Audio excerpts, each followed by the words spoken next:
أعوذ بالله من الشيطان الرجيم. سورة الكهف مكية. بسم الله الرحمن الرحيم. الحمد لله الذي أنزل على عبده الكتاب ولم يجعل له عوجا قيما لينذر بأسا شديدا من لدنه ويبشر المؤمنين الذين يعملون الصالحات أن لهم أجرا حسنا ماكثين فيه أبدا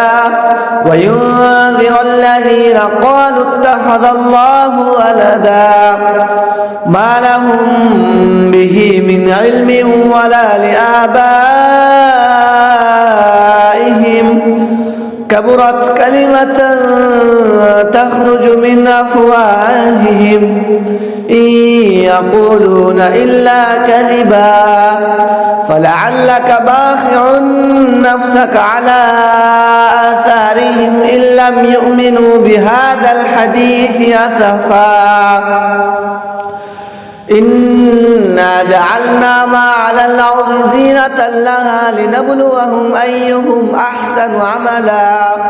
وإنا لجاعلون ما عليها صعيدا جرزا أم حسبت أن أصحاب الكهف والرقيب كانوا من آياتنا عجبا إذا والفتية إلى الكهف فقالوا ربنا آتنا من لدنك رحمة ويهيئ لنا من أمرنا رشدا فضربنا على آذانهم في الكهف سنين عددا ثم بعثناهم لنعلم أي الحزبين أحصى لما لبثوا أمدا نحن نقص عليك نبأهم بالحق إنهم فتية آمنوا بربهم وزدناهم هدى وربطنا على قلوبهم إذ قاموا فقالوا ربنا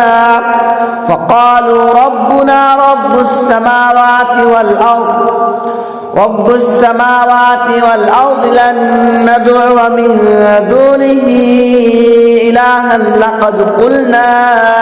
إذا شططا هؤلاء قومنا اتخذوا من دونه آلهة لولا يأتون عليهم بسلطان بين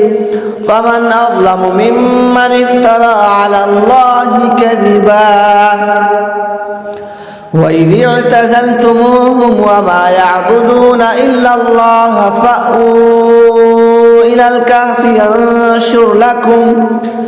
ينشر لكم ربكم من رحمته ويهيئ لكم من أمركم مرفقا وترى الشمس إذا طلعت تزاور عن كهفهم ذات اليمين وإذا غربت تقرضهم ذات الشمال وهم في فجوة منه ذلك من آيات الله من يهد الله فهو المهتد ومن يضلل فلن تجد له وليا مرشدا وتحسبهم أيقاظا وهم رقود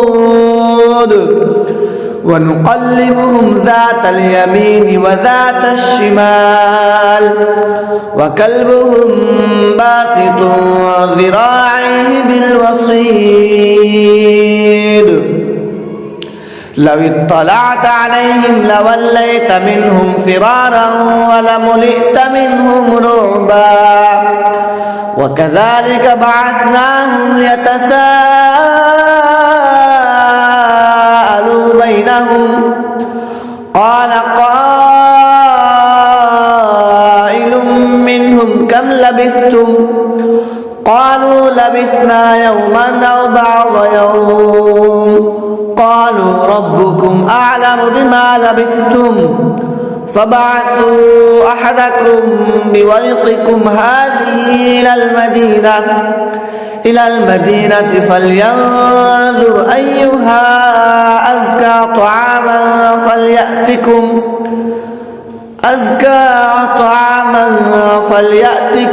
برزق منه وليتلطف ولا يشعرن بكم أحدا إنهم إن يظهروا عليكم يرجموكم أو يعيدوكم في ملتهم ولن تفلحوا إذا أبدا وكذلك أعثرنا عليهم ليعلموا أن وعد الله حق وأن الساعة لا ريب فيها إذ يتنازعون بينهم أمرهم فقالوا ابنوا عليهم بنيانا ربهم أعلم بهم قال الذين غلبوا على أمرهم لنتخذن عليهم مسجدا سيقولون ثلاثة رابعهم كلبهم ويقولون خمسة سادسهم كلبهم رجما بالغيب ويقولون سبعة وثامنهم كلبهم قل ربي أعلم بعدتهم ما يعلمهم إلا قليل فلا تمار فيهم إلا مراء ظاهرا ولا تستفت فيهم منهم أحدا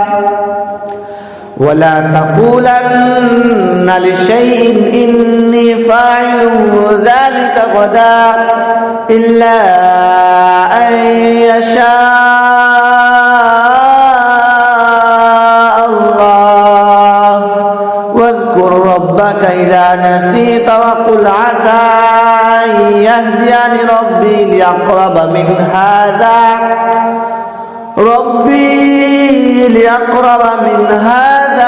رشدا ولبثوا في كهفهم 300 سنين وازدادوا 9 قل الله أعلم بما لبثوا له غيب السماوات والأرض أبصر به وأسمع ما لهم من دونه من ولي ولا يشرك في حكمه أحدا واتل ما أوحي إليك من كتاب ربك لا مبدل لكلماته ولن تجد من دونه ملتحدا واصبر نفسك مع الذين يدعون ربهم بالغداة والعشي يريدون وجهه ولا تعد عيناك عنهم تريد زينة الحياة الدنيا ولا تطع من أغفلنا قلبه عن ذكرنا واتبع هواه وكان أمره فرطا وقل الحق من ربكم فمن شاء فليؤمن ومن شاء فليكفر إنا وأعتدنا للظالمين نارا أحاط بهم سرادقها وإن يغيثوا يغاثوا بماء كالمهل يشوي الوجوه بئس الشراب وساءت مرتفقا إن الذين آمنوا وعملوا الصالحات إنا لا نضيع أجر من أحسن عملا أولئك لهم جنات عدن تجري من تحتهم الأنهار يحلون فيها من أساور من ذهب ويلبسون ثيابا خضرا من سندس واستبرق متكئين فيها على الأرائك نعم الثواب وحسنت مرتفقا واضرب لهم مثل الرجلين جعلنا لأحدهما جنتين من أعناب وحففناهما بنخل وجعلنا بينهما زرعا كلتا الجنتين آتت أكلها ولم تظلم منه شيئا وفجرنا خلالهما نهرا وكان له ثمر فقال لصاحبه وهو يحاوره أنا أكثر منك مالا وأعز نفرا ودخل جنته وهو ظالم لنفسه قال ما أظن أن تبيد هذه أبدا وما أظن الساعة قائمة ولئن رددت إلى ربي لأجدن خيرا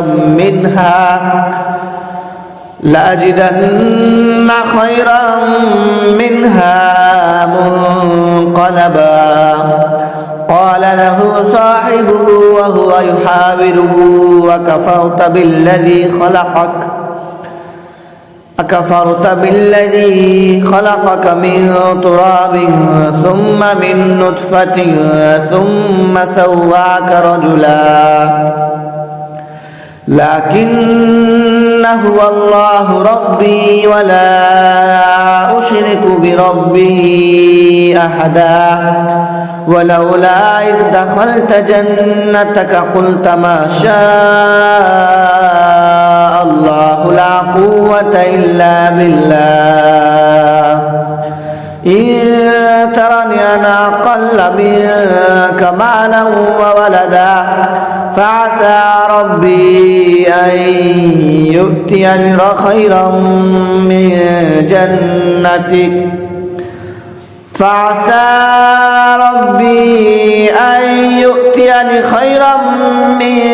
جنتك ويرسل عليها حسبانا من السماء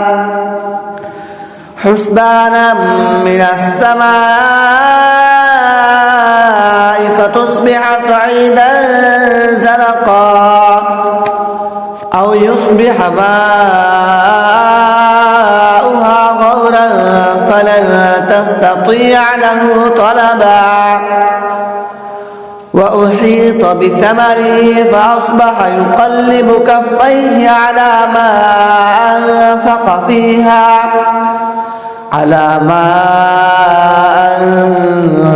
فيها وهي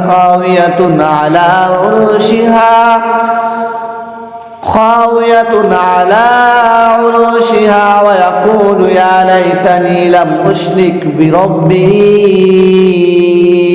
أحدا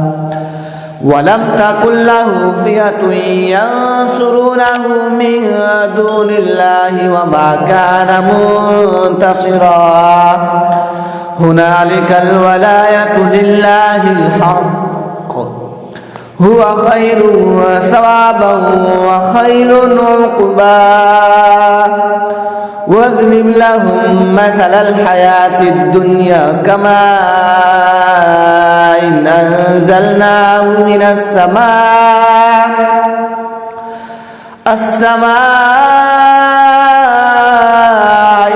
فاختلط به نبات الأرض فأصبح هشيما تذروه الرياح وكان الله على كل شيء مقتدرا المال والبنون زينة الحياة الدنيا والباقيات الصالحات خير عند ربك ثوابا وخير أملا